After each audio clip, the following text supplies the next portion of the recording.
Et maintenant, nous allons vous parler un petit peu d'histoire de Bretagne.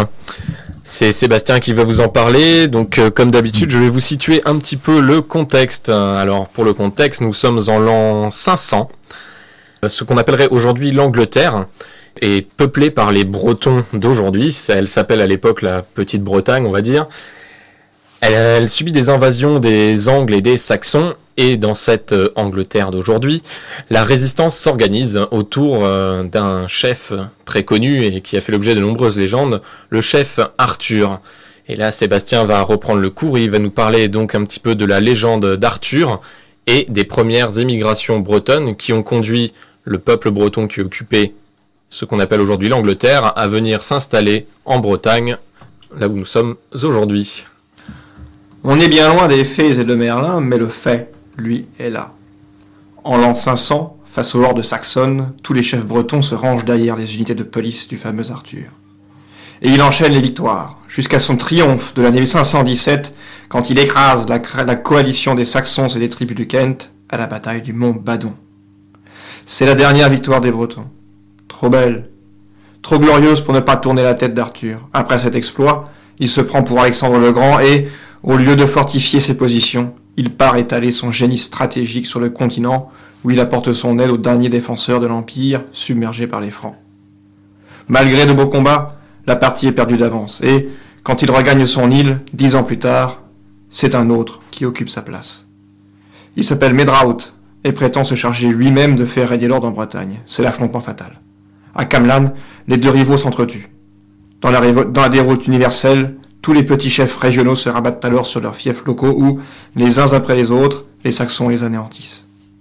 En l'an 550, la Bretagne antique s'apprête à rendre l'arme. Triste nouvelle pour l'humanité. Mais bonne pour nous. La Bretagne moderne va naître en Armorique. Par quel miracle? Par celui de l'immigration. Aurelianus et Arthur ont beau faire, de nombreux Bretons ont vite compris que leur sort était réglé. Plutôt que de lutter sans espoir, ils ont préféré faire comme tant d'autres, réunir leurs biens, rassembler leurs gens et partir s'installer ailleurs. Ils cherchèrent d'abord refuge dans les montagnes, comme tout le monde. Sauf qu'il n'y en avait pas de montagnes. Ils devaient se contenter de grottes, de rochers ou d'îlots inaccessibles. On était loin, très loin du home sweet home cher aux buveurs de thé. Pour finir, ils se résignèrent à se bannir eux-mêmes de leur propre pays. Ils partirent. Ils partirent pour l'Armorique. On pense qu'entre l'an 450 et l'an 600, environ 100 000 Bretons ont franchi la Manche pour s'y réfugier. Un chiffre énorme à une époque où l'ancienne province gauloise, tout entière, ne comptait guère plus de 200 000 habitants. Si énorme que la poésie s'en empara et affirma que ces envahisseurs invincibles surgissaient de la mer sur des bateaux de pierre. Une jolie trouvaille, qui s'explique sans recours à l'inspiration lyrique par le fait que ces pauvres émigrés plaçaient de grandes dalles au fond de leurs petits navires pour y faire la cuisine. Une fois à terre, ils laissaient pourrir ces embarcations dont, bientôt, il ne restait plus sur les plages que la pierre. Ce qui laissera songeurs les esprits portés à la poésie, mais ce qui ne doit pas cacher que ce grand dérangement ne se fit pas en vers et en chansons. Les Armoricains résistèrent, en vain. Les autres avaient beaucoup plus d'expérience guerrière qu'eux. En 2 siècles, ils contrôlèrent tout l'ouest de la péninsule armoricaine. Le premier prince gallois débarqué avec ses hommes en l'an 458 s'appelait Riwal. Des dizaines d'autres le suivirent. Et c'est là que Dieu s'en mêla, car à bord des vaisseaux d'immigrants se trouvaient aussi évêques, prêtres et moines. D'abord parce qu'ils appartenaient à la communauté en fuite, ensuite par calcul. Les seigneurs bretons qui venaient de subir la rage de conquête des Saxons ne jugèrent pas très politique de se contenter de dire aux Armoricains « Poussez-vous là que nous nous y mettions ». Ils estimèrent plus habile de prétendre qu'ils venaient déloger les dernières idoles païennes, chasser les druides, combattre les superstitions, mettre fin aux vices. À les entendre, plutôt qu'envahisseurs, ils se présentaient en missionnaires. De fait, même si personne ne voit vraiment clair dans ces antiquités, la coutume a effacé le nom des princes qui nous occupèrent, mais la coutume a retenu et sanctifié celui des saints qui les accompagnaient. Saint Samson à Dole, Saint Malo, Saint Brieuc, Saint Tude, à la Treillé, Saint Paul à Léon, Saint Corentin à Quimper, Saint Baderne à Vannes, les 7 saints fondateurs et protecteurs de l'Église de Bretagne participaient à l'exode à travers la Manche.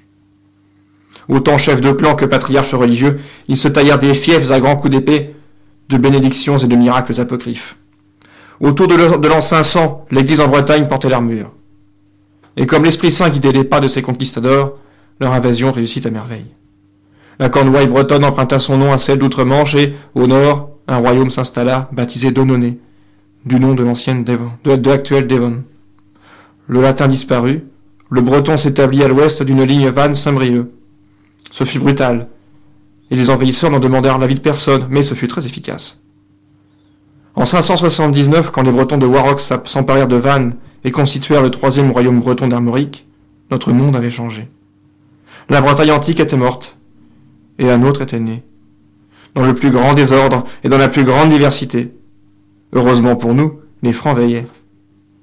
Installés sur les marches de l'Armorique, à l'est de la Vilaine, ils eurent très vite envie de nous enrôler dans leur empire. Ce fut une aubaine. On ne se supportait pas les uns les autres, mais l'idée de leur obéir à eux était plus odieuse encore. Au moment de les affronter, il n'y eut plus d'Armorique. La Bretagne prenait forme.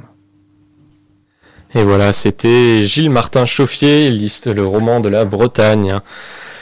Et pour terminer, nous allons vous parler un petit peu des actualités de région parisienne, de la communauté bretonne. Donc aujourd'hui, le 5 juin, il y a un Fest-Noz à Aulnoy, petite commune de Seine-et-Marne, située près de Coulommiers. Elle organise son tout premier Fest-Noz avec des groupes comme Argaz-Ekvers, que vous pouvez voir notamment à la Mission Bretonne. Aujourd'hui aussi, il y a un Fest-Noz à Saint-Remy-les-Chevreuses, en plein air, dans le jardin des salles paroissiales. Restauration et buvette sur place dès 19h avec une initiation aux danses bretonnes. Le 6 juin, c'est-à-dire demain, au pub le Coolin Irish Pub, dans la halle Saint-Germain, 15 rue Clément 75 06, il y a également un Fest-Noz à partir de 20h. Le 12 juin, Fest-Noz de Fontenay-Montvoisin, dès 16h des jeux bretons et ateliers d'initiation à la danse bretonne, de 17h à 20h spectacles et concerts, et Fest-Noz à partir de 21h avec les groupes Déompe, Café Coiffette, de l'une à l'autre. Le 12 juin 2010 également, c'est le Fest-Noz de Creyzermore à Sartrouville, à l'espace Gérard Philippe, avec les groupes les Talabardeurs de KEM, les Sonneurs à Bretelles, Canérienne Langazelle, Adrac ou Casdal, à partir de 20h, entrée à 8€. Le 3 juillet, on en a déjà parlé, on le rappelle, c'est le concert de Pendu et d'Ariane, 62 avenue Jean Jaurès à l'Île-Saint-Denis dans le 93, à partir de 20h, entrée à également 8€. Vous avez pu entendre ces deux groupes aujourd'hui, leurs titres sur l'émission Triséode de Radio Bro. Le 19 juin, concert d'Ariane à Jouy-Morin dans le 77, au stade municipal à partir de 20h30. Le 19 juin, Fest-Noz à Franconville, avec Casdal, Sonoriendu. Le 26 juin, encore un concert d'Ariane, décidément, à Lizy-sur-Aube dans le 77, à la salle polyvalente à partir de 20h30. Et le 26 juin, il y a également un Fest-Noz gratuit en plein air à Pierrelet, avec Dorn à Dorn et Casdal. La prochaine émission sera normalement le samedi 3 juillet. Elle sera consacrée également à la production musicale bretonne. Ce sera la deuxième partie de ce thème. Et nous la constituerons grâce aux remarques que vous nous aurez faites. Remarques que vous pouvez donc nous faire sur le blog www.triséode.org ou si vous ne souhaitez nous envoyer un mail, une lettre d'amour, des conseils de groupe ou des lettres de menaces, vous pouvez nous écrire à contact@triséode.org. Si vous pourrez ainsi nous faire découvrir des nouveaux groupes bretons que nous ne connaissons pas et nous les diffuserons le 3 juillet. Et c'est maintenant les Corses.